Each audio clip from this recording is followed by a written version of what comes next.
Well, welcome everybody, and let me introduce you to what I like to call the group of life. Philippe Auclair, many thanks for joining us. Raphael, Honigstein's here, and Michael Cox of zonalmarking.net. And of course, as I say, a live studio audience who've contributed many interesting questions to this special Euro 2012 preview. Simon says, who will be, do you think, Michael Cox, top scorer in Euro 2012? Well, someone asked me this the other day and I said Karim Benzema, but as I was discussing with Philippe before the pod, there's now a debate about whether Giroud is going to come into the side, whether that means Benzema moving deeper. So maybe a bit of an outsider. I think we mentioned Lewandowski earlier. He's come off a great season. He's in a relatively easy group. And I think looking at past Golden Boot winners, often just a hat-trick in the group stage kind of wraps it up for you. I mean, we haven't seen big tallies the last few tournaments. I mean, 2010 World Cup, Müller won it with 5. 2008, I think it was Villa with 5. It's not huge amounts. It's not just Fontaine. So I'll go Lewandowski. It's just 5 instead of just Fontaine. Sorry, Raphael, help me out by answering the same question. Yeah, well, I mean, Michael's ruined it for me because Lewandowski was my official pick in the Racing Post. That's nice. 33-1. Is he? Is he top scorer? Mm. Ooh. It's pretty long. But the problem the is likelihood is Poland aren't going to play as many games. Is that right? That is the problem. But as Michael said, a hat-trick might be enough, or 4 goals could feasibly win it. And I think the other only a really outstanding candidate where you know he will play and he will score goals is Van Persie. But his odds are very short, and there's no guarantee that they will get that far either. So it's a tricky one. I would also have gone for Lewandowski. Oh, come on. No, I'm not joking, honestly.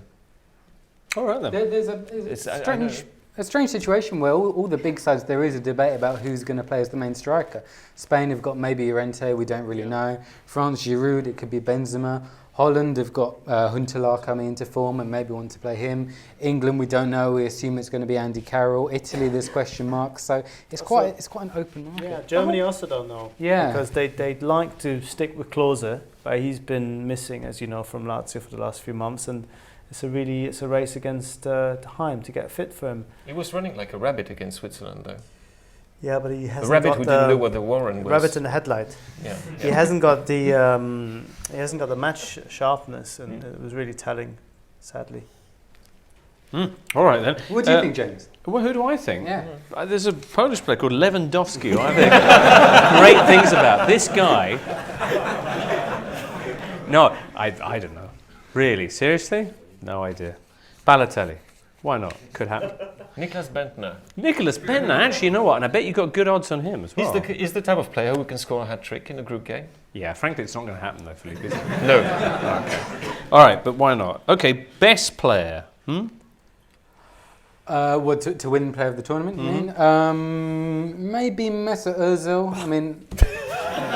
Can you start with me? Sorry, next you time? can go Rafa first if you want. Yes. All right, Philippe, you start. Oh, no, because it's Rafi's. Okay. Rafi's turn. Who do you think will be the best player, Raphael Honigstein? Well, Mesut Ozil.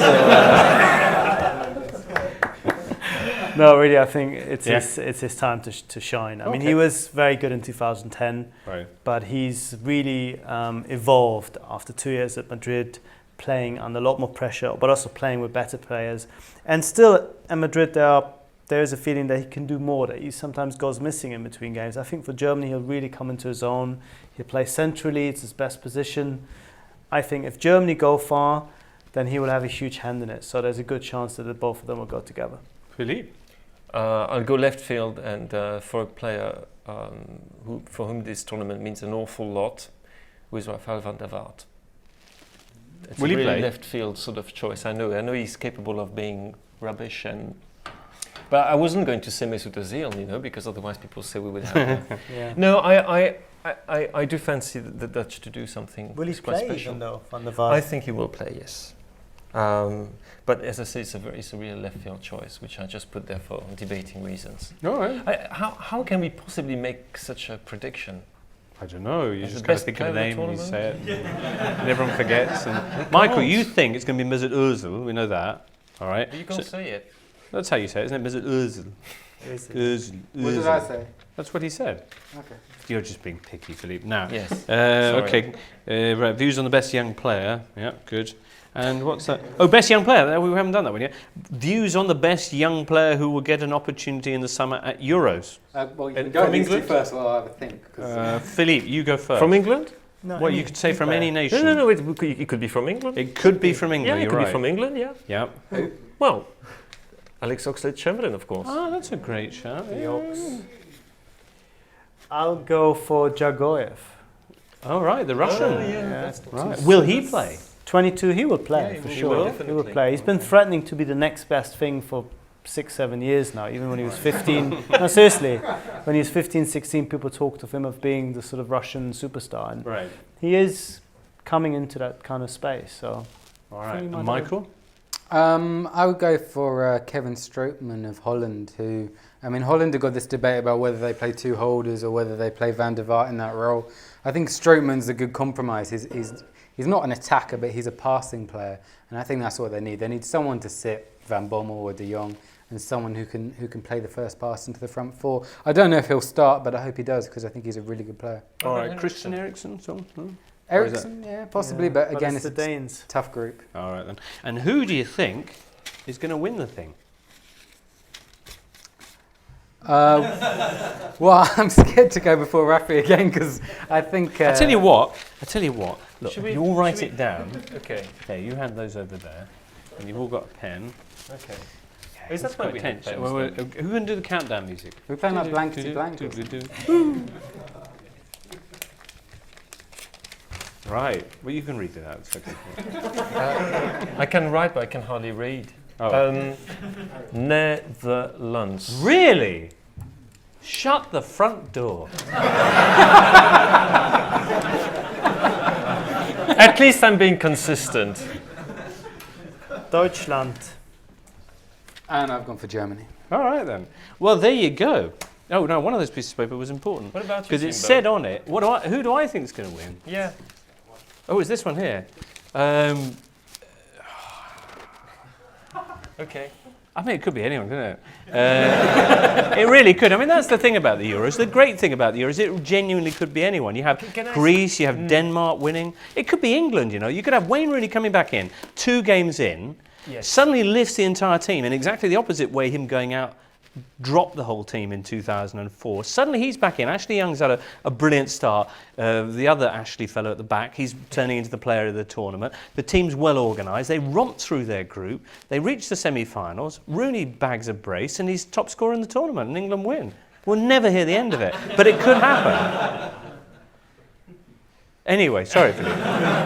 No, I was saying, I think we've all gone for fairly obvious choices all the way through, but I think many of us will have this creepy feeling that it might be a year in which something very unexpected happens. Ooh.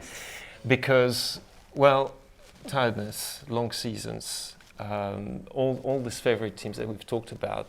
I mean, France, we have absolutely got no clue what they can be like. Spain, they're going to be knackered. Germany has had a fairly long season as well.